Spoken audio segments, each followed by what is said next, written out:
This is the Lakin Chronicles Road to Recovery podcast with addiction recovery specialist Dr. Greg Lakin. Real people, real stories, real addiction, and real recovery journeys. The road to recovery starts now. Well, John, thank you for coming today. It is, you're actually the first person that I'm interviewing on, let's call it a road to excellence. Okay. Historically, we've had the Lakin Chronicles, and it's been people that have battled addiction. It's been people that have succeeded beating addiction. So much of it is mindset and perseverance, and it is not easy. But then there's oftentimes like, what now? Or they need to channel that energy somewhere else. And so we're better to go than people that were elite athletes or people that train elite athletes, people that have come up and been the very best at what they do. And so it's nice that you've come to Wichita, Yeah. and I see what you're doing and training some of our next elite athletes. And so I mean, you have to be somebody that can inspire, somebody that can motivate, somebody that can see that in others, just to have the success you've had in training them, and as well as your own personal history. But yeah, start off and tell me a little bit about your background. Well, first and foremost, my background, like as a player, I played, of course, at the high school ranks. I did one semester in college. I ended up playing basketball overseas, and then making my way to attempt to make the NBA, where I was, the last cut at some point for the new found Brooklyn Nets at the time. They were still New Jersey, but they were just transitioning to Brooklyn that year. And I'm in a workout, and Brooke Lopez gets hurt one more time. They bring me in the office. They're like, "Hey man, we were gonna sign you, but we have to move in another direction with this information."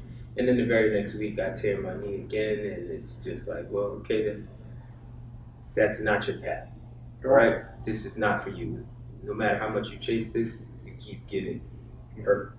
So I transitioned to do what I know, right? I love basketball. I do what I know, and I've trained a lot of players in this Kansas area alone, going back to Rush Robinson when he was at Kansas, a lot of Kansas State players, Curtis Kelly, Shane Southwell, Jordan Enriquez, Jacob Fuller, a lot of them, right? Amari Lawrence, and then now to this Wichita State team where I work exclusively, mostly with Tyson Etienne,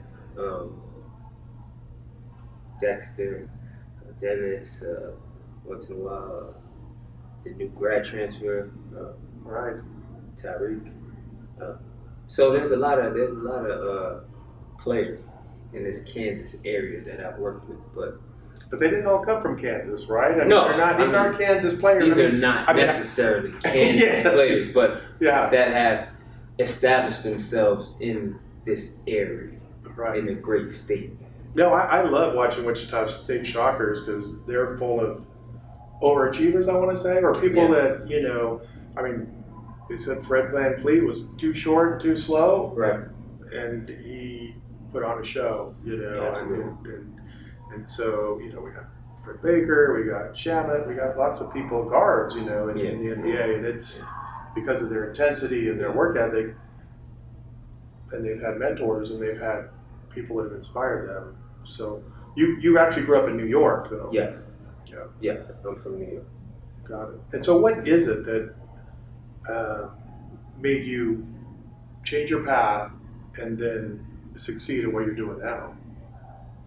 That's a great question. What made me change my path was the passion to chase something, right? Direction, goals.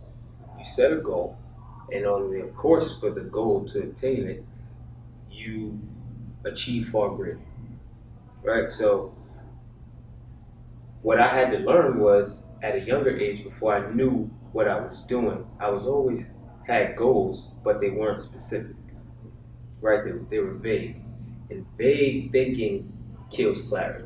That's what I've come to find out over this time, right? So when I was young, that thought process that I had, being that the universe doesn't speak English, it just speaks the intent. And my intent was just enough.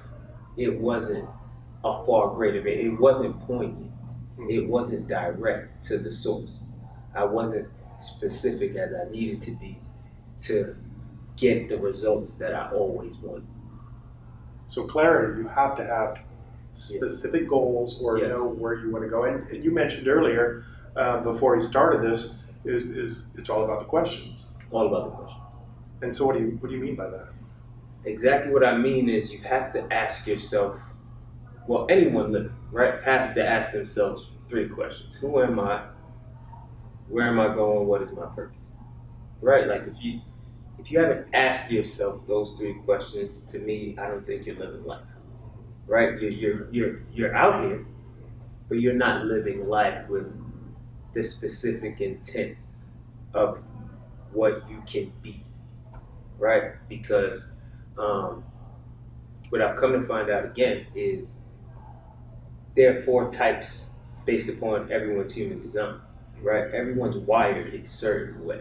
Right? So if you do not know what that is for you, you're throwing punches in the dark. You have to find out what type, your design type, are you, so you know best how to move. Right? We have manifestors, generators, projectors, and reflectors. You have to find out which type you are.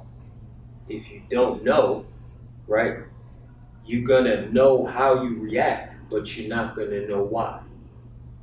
Yeah. So you got to do some soul searching and some reflection to figure out, okay, what motivates me, what doesn't. Mm-hmm.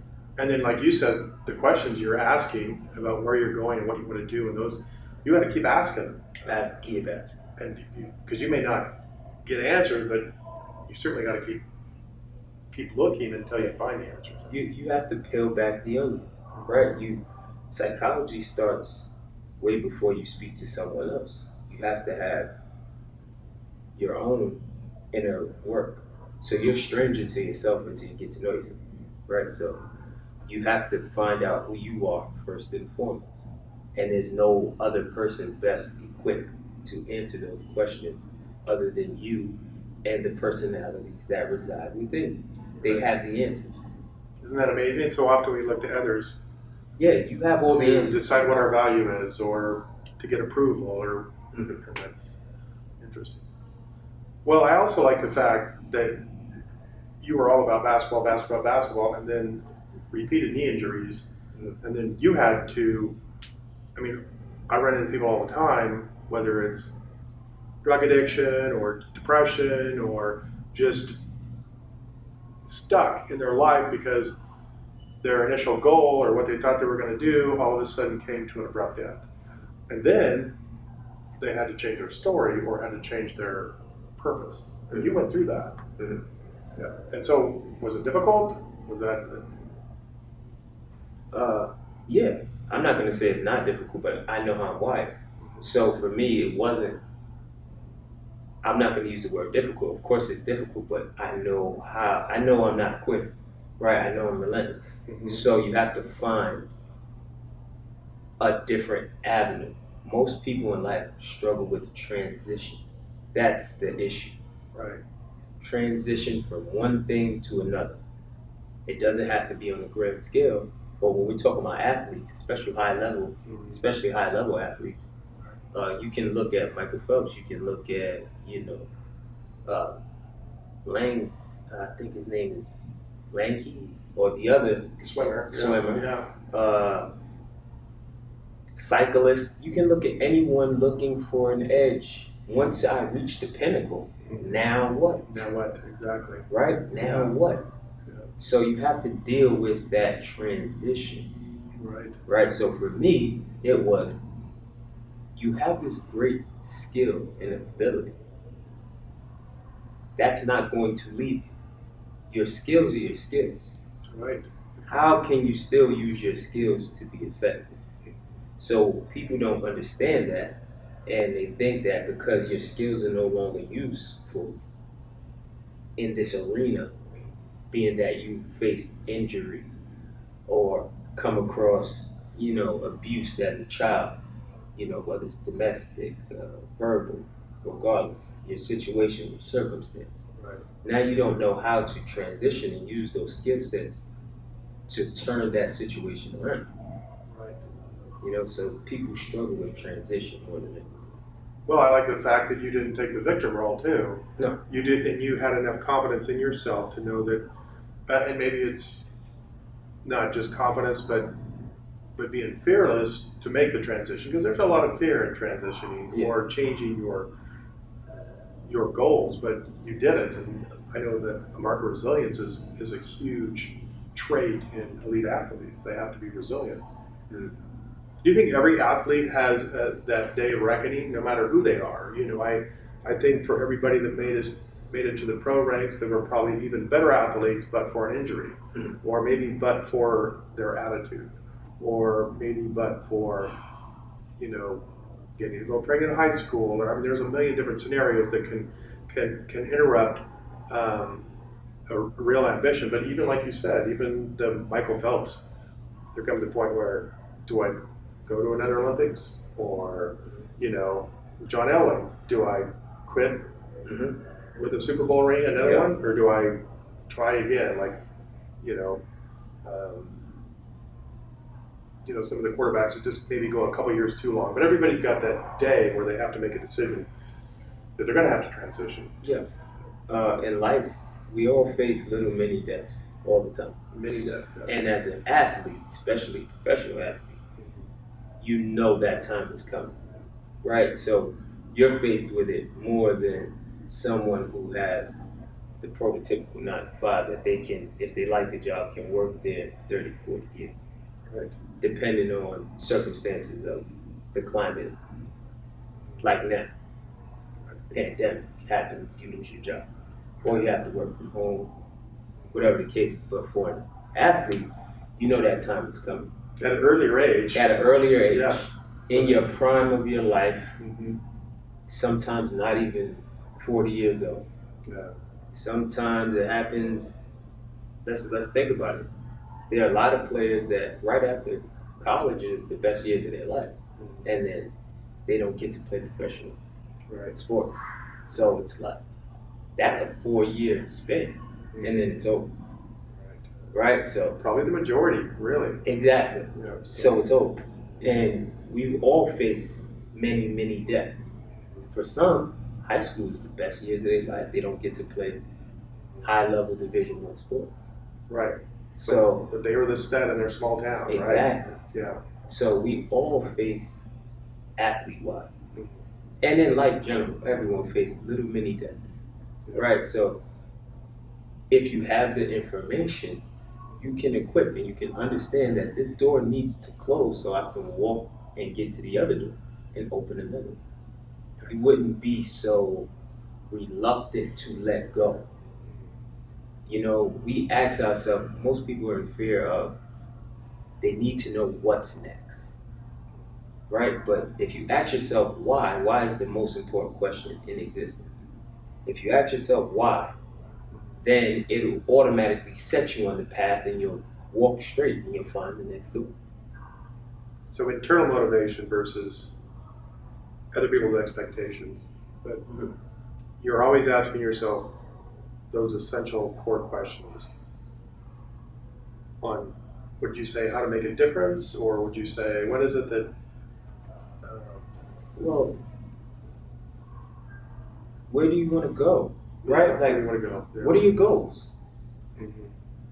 So most people do not break it down to, or have the science on how to break it down within the year, to the month, to the week, to the day, to the hour, of what I'm supposed to be doing at this time. What am I supposed to be doing? So if you had that information, then you can set your goals accordingly, and you can plan for the next day. Down to the T. Dot all your I's, cross all your T's. Mm-hmm. That's the energy that's going on around you. All the elements follow that energy. Nature follows that energy. They don't ask permission for the leaves to follow. They know when. Yeah. Right? Like, nature follows that code that we do not. That's a good point. Yeah. No, I think somebody said if you don't know where you're going, you'll probably end up somewhere else. You will. But yeah. So what was it about you that made you successful in basketball and now in training elite athletes? You said you always ask those questions, even from an early age. How did you know to do that?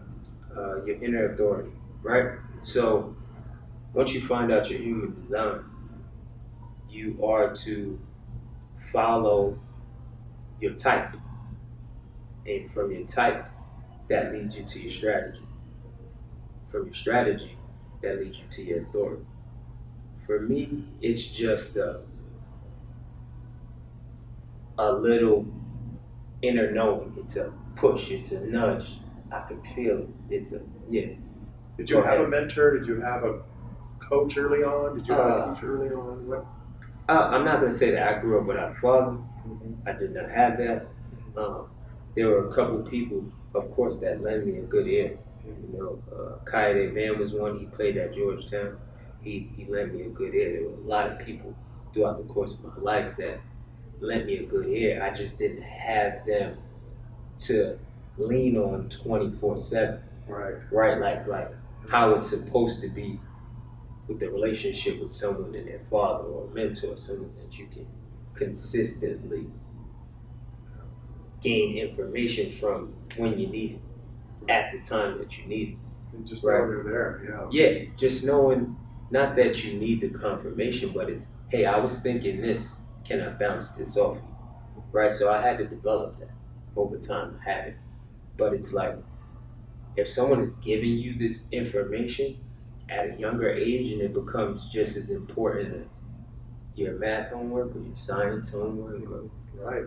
Imagine what you can do. Yes. Isn't it amazing that oftentimes, maybe it's different now, but I don't remember asking those questions in school, you know, in high school, grade school. I don't remember being taught to ask those questions or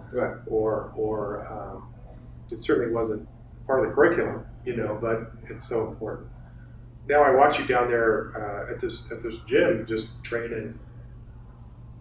Like today, you know, it was Tyree's hurt, right? But he's got so much passion. He's got so much intensity. I mean, when you're training these athletes, are there certain common denominators where you know that they're going to excel? That you know that they've got that hidden motivational trait that separates them from the rest? Every person is unique within themselves, right? No two people are alike. Everyone, once you get down to the details, are different. They have similarities, but they're different, right? So, in most high-level successful athletes, you have to find out what motivates them. It's going to be different. So if you're unable to communicate or understand what pushes that button for them, communication will be an issue. Everything needs to communicate, whether you know it or not. The sun communicates with the trees, communicates with the wind, everything communicates. So your body communicates constantly. It tells another part of your body what to do.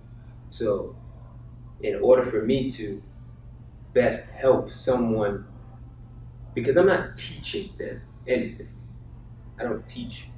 I help you bring out what you already know, what's inside you. You just may not know it's in there. Because I have a little bit more awareness, I know where it is, I know how to get it. Yeah. So I help you locate it and bring it out. I'm not teaching you. I help you bring out the power that's already within. So, knowing better information, you can make better decisions. Right? So now, going back to what you were saying about people who have drug addiction, something like that, that's a search as an outlet to express something. Right. A release of energy. Something that needs to be pushed out. Right? Because it's intake and it's out. Input and output. Right. So something now needs to be output, a source of energy. They don't know how to let go. Right. Yeah. So they transition and they move to, okay, drugs. They're looking for the outlet. I need this feeling. Right? For me, just going to play basketball gives me that feeling, or something like that. Coming to the gym. For them, they can't find it. Nothing makes me feel like this. Right? So they lean and they go to that high. But if you can find another outlet, find another passion, it will bring back that hunger, right? That ability to want to stay up, to want to be successful. Success is a frame of mind. And I've noticed exactly what you're talking about. They're used to these dopamine surges, and it allows them to escape and not ask any questions for that time. But I mean, their energy, their brain, the people that really succeed and stay clean are the ones that channel their energy and their thoughts into something else. Yes. Whether it's going to the gym, working out, some other job that actually challenges them, some other goal that they've finally set for themselves. They need to replace that energy with something that's more productive. So true. Well, good. Yeah, no, I watch you down there, and you're leading by example with the people you're training, and you're hitting the weights hard with a lot of explosive passion and all that, and it's almost like you're leading by example too.